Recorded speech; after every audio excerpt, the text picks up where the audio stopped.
Mais non, je dis tout simplement dire que pour ce qui concerne l'arbitrage en Qatar, les décisions sont parfois subjectives. Hein, c'est pas tout évident. Les critères, vous savez, vous avez 5 juges. Bon, écoutez, si vous avez 3 drapeaux, il n'y a pas de cas d'égalité. Vous avez 3 drapeaux en votre faveur, ça peut donner. Donc, tout le monde peut gagner en ce qui concerne le Qatar. Mais je pense que l'équipe du Cameroun a beaucoup progressé quand même. C'est la première fois qu'on va être vice-champion d'Afrique en Qatar.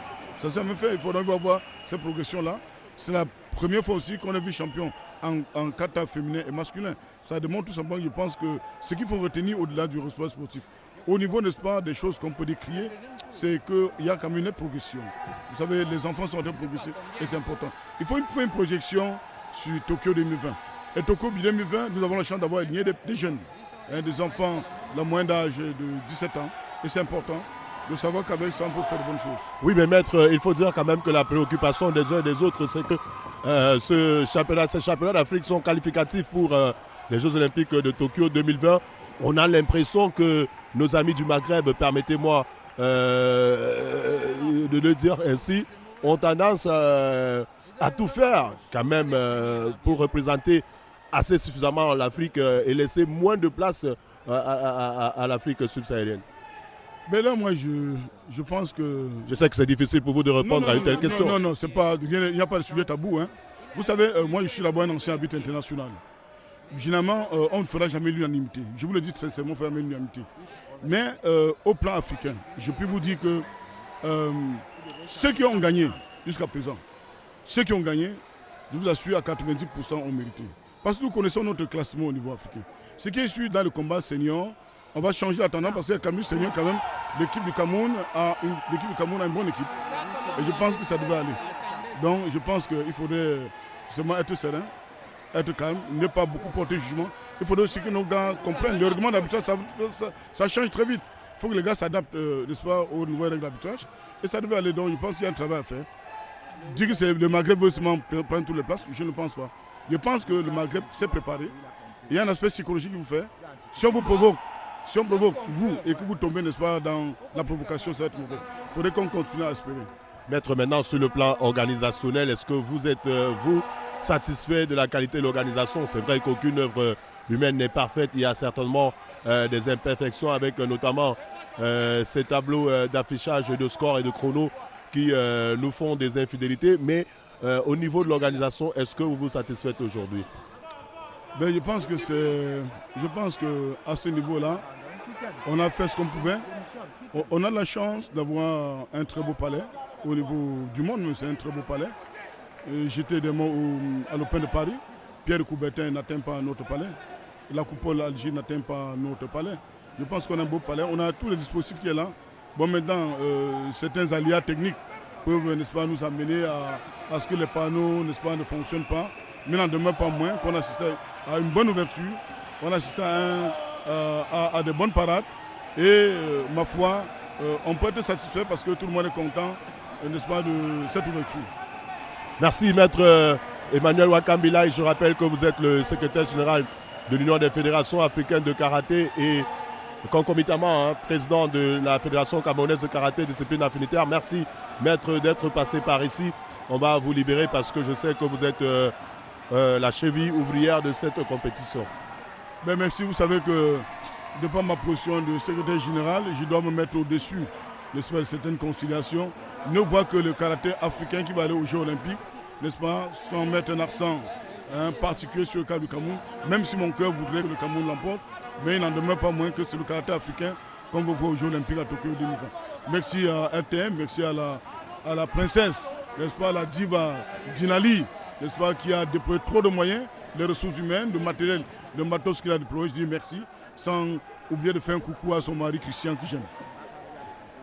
Voilà, merci à vous, maître Emmanuel Wakambila, le président de la Fédération camerounaise de karaté et discipline affinitaire, qui nous a rendu une petite visite dans cette loge. Et maître Moné Dikongé qui donc nous retrouve ici et avec qui nous allons continuer la retransmission de ces 16e championnats senior dames, senior monsieur et dames et 8e junior monsieur et dames de Yaoundé au Cameroun. Maître Moné Dikongé, on va dire que on espère, on continue de croire qu'il y aura meilleur résultat pour le Cameroun que ce qu'on a eu hier. Je voudrais, permettez-moi, de vous faire le tableau des médailles pour ce qui est de la journée d'hier. On va dire que l'Égypte, pour l'instant, trône en tête avec 3 médailles en or. L'Égypte est donc suivie de la République sud-africaine, du Botswana et de l'Algérie qui ont chacun 2 médailles en or.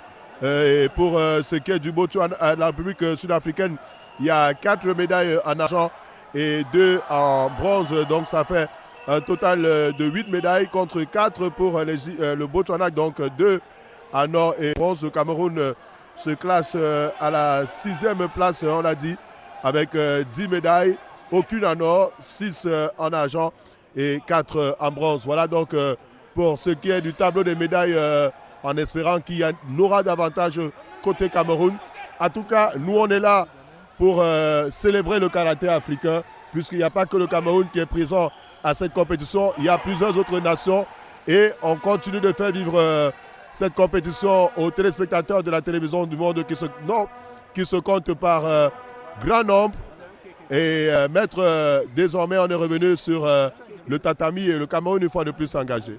Tout à fait, nous avons Christian Douksa qui est sur le tatami. Tout à l'heure, il y a eu une longue interruption parce que, n'est-ce pas, notre ami congolais était blessé au niveau du nez. Néanmoins, il menait quand même d'un petit point sur Christian Douksa. Christian Douksa qui est en train d'absolument de chercher à remonter. Nous ne voyons pas très bien le temps qui reste avec exactitude sur le tableau d'affichage, mais nous pensons que nous sommes à peu près à 1 minute environ 30 de la fin de ce combat. Et voilà, le combat est relancé. Il est encore interrompu. Juste rappeler que Christian Douksa est en Aou alors que le Congolais est en Aka. Voilà, un pour notre ami Mbako Nardi, Bikoka Mbako Nardi du Congo, qui a donc cette avance sur Christian Douksa.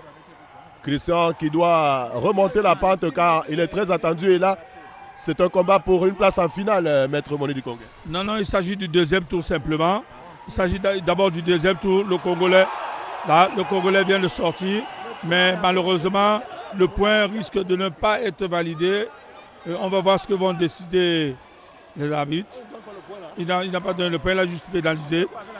Donc, Christian est très content. Attention, il reste 30 secondes. L'arbitre a été interrompu parce qu'on estime qu'il y a un problème. Ah là, Christian, il va falloir qu'il se reprenne puisqu'il ne reste plus assez de temps. Hein. Le chronomètre va s'afficher tout à l'heure. Christian revenir à la hauteur de son adversaire. Il est mené, Christian, 1-0. Il faut chercher le point, il faut le chercher. Il faut chercher la victoire. Le public est derrière toi, Christian. Vas-y, Christian.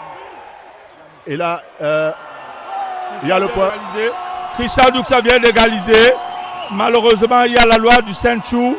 Nous espérons qu'il va marquer un autre point.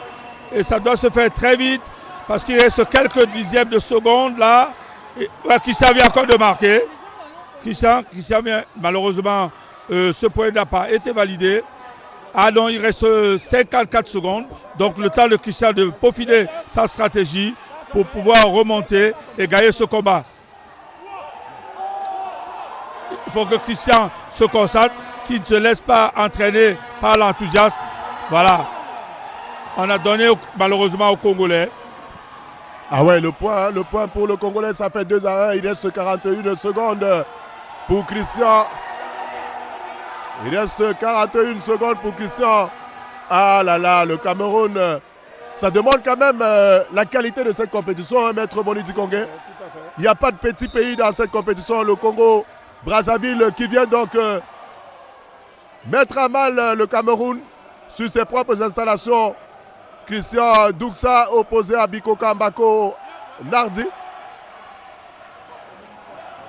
Ah là là. Ah là là. Attention, Christian. Il faut égaliser, Christian, il faut égaliser. Il faut égaliser, Christian, la bonne technique hein, du Congolais Bikoka. La bonne technique, il reste à distance réglementaire pour empêcher à Christian dans ses mouvements de l'atteindre plus facilement alors qu'il y a Ashibarai qui est parti mais qui ne va pas compter, hein, maître, qui ne va pas compter. Ah, il est très mobile, Christian. Je crois qu'au niveau de ses coups, il y a un problème, il pêche surtout par la distance. Hein. Il garde une assez bonne distance quand même, Bikoka, pour contrer les coups de Christian Douksa. Tout à fait, le Congolais est un combattant expérimenté. Il arrive à sortir de la bonne distance d'attaque. Et là, voilà, malheureusement, Christian Douksa avait le perdre. Si le Congolais n'arrivait pas en finale, Christian Douksa n'aurait même pas la chance d'être repêché pour le bronze. Évidemment, il s'agit d'une grosse déception pour le Cameroun. Une grosse déception pour le Cameroun. Voilà, une grosse déception pour le Cameroun. Le Congolais a reçu son jeu. Il a simulé un contact. Il est resté longtemps à l'extérieur du tatami. Il a complètement déconcentré Christian.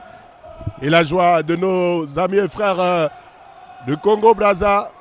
Ah oui, on salue nos amis de Brazzaville, Mbotenayo. Ils sont scotchés sur les antennes de la télévision du monde pour vivre eux aussi cette compétition. On aime ça. On aime ça. Ça, c'est la preuve qu'on aime le sport en Afrique. On jubile au son des musiques locales. Le Congo-Brazzaville qui se qualifie là pour la finale en comité monsieur, moins de 67 kg. On va rester à l'image avec cette joie congolaise qui contraste avec la tristesse de la team Cameroun. Oui, je pense qu'on est déjà rentré dans le repêchage pour cette catégorie de moins de 67 kg hommes. Et je crois que Christian attend donc de faire son combat pour le bronze. Malheureusement pour nous, une médaille d'or qui vient de nous échapper. Tout à l'heure, le Stade congolais rencontrera le Tunisien. Et voilà, ces deux pays seront à la fête. Et nous n'aurons que la médaille de bronze, n'est-ce pas? Certainement comme, n'est-ce pas, une médaille de soulagement. Nous espérons que Christian va nous la ramener. Sur le tatami,